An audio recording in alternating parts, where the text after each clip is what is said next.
al Kol Yisrael, v'imiru. Amen. Please be seated.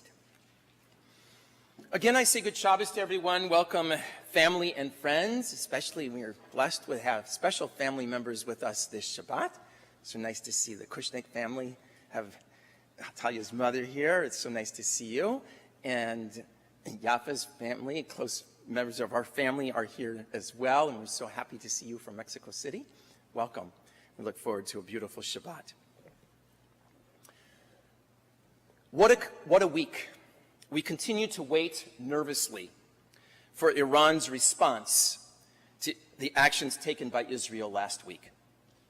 In a few days, we will observe Tisha B'Av, reminding ourselves of some catastrophic times in Jewish history. Earlier this week, the Democratic ticket was finalized, ensuring that 3 of the 4 people comprising the 2 couples atop the Democratic Party will not be Jewish. A subject for another sermon. 2 weeks of stellar Olympic competition has kept so many of us riveted to the television as we witness the product of countless hours of practice, discipline, dreams, and heartache. Although plagued by some ugly gender issues, the Olympics continue to be an unforgettable scene that bring people and nations together for the spirit of competition. While all this was happening, I found myself on a wonderful podcast focusing on outstanding speeches that should never be forgotten. I want to share a few comments from one of those speeches with you this evening. Alexander Solzhenitsyn was a Soviet dissident. After writing extraordinary pieces documenting Soviet repressive practices, perhaps the best-known work is the Gulag Archipelago, published in 1973. He was stripped of his Soviet citizenship and deported in 1974. In 1976, he moved his family from West Germany to the United States of America. In 1978, 2 years later, he was invited to present the commencement address at Harvard. Speaking in his native Russian language, there was a simultaneous translation of his speech into English. He spoke for 1 full hour, and there wasn't a joke amongst his comments.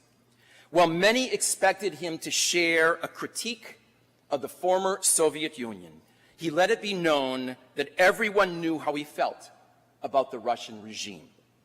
As a recent immigrant to the US, he was determined to share a deep analysis of the American way of life. Representing the free world, arguably the most powerful and impacting nation in the world, he had some harsh, prescient, and incredibly insightful thoughts to share about our country. He doesn't shy away from the emphasis our Western world has put on rights. Our legal system, he argues, has taken the issue of individual rights to the extreme. He suggests that a focus on individual rights and interests without a corresponding sense of responsibility to the community can undermine social cohesion and the common good.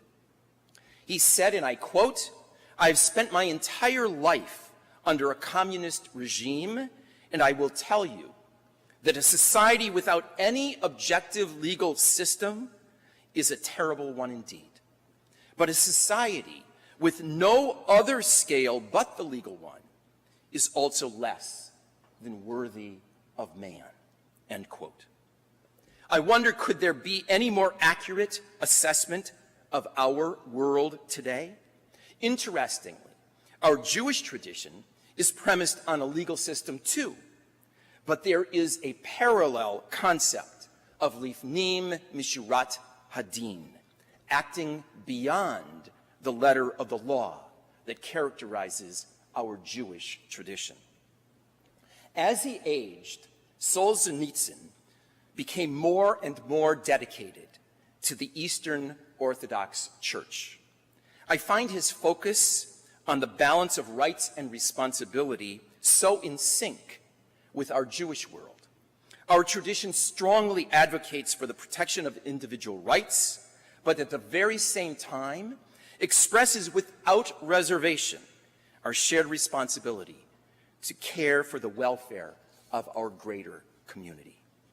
A brilliant intellectual whose books reveal his vast knowledge, he strongly articulates the need for religion to provide the foundation for society.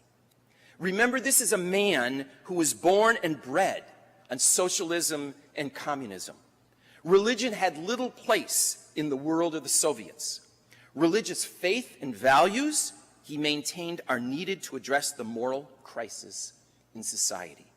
He articulates with conviction his belief that religion can provide a sense of purpose and meaning that materialism lacks.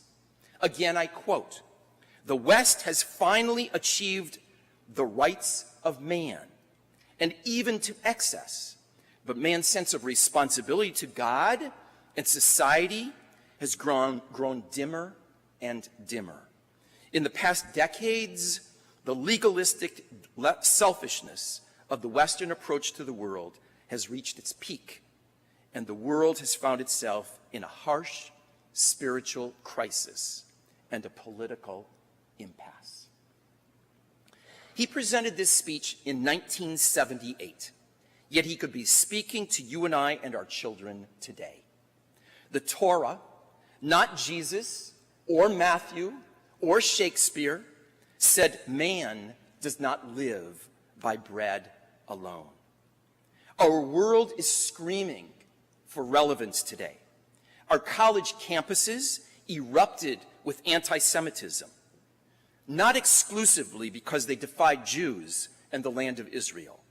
Rather, I would contend so many students have little or no spiritual foundation.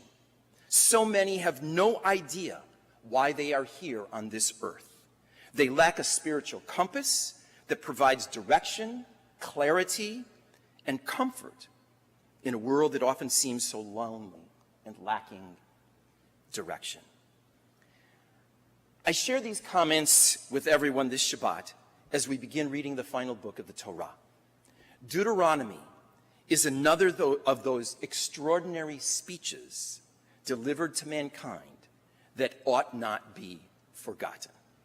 This speech was spoken by Moshe Rabbeinu, articulating words reflecting his relationship with Kadosh Baruch Hu.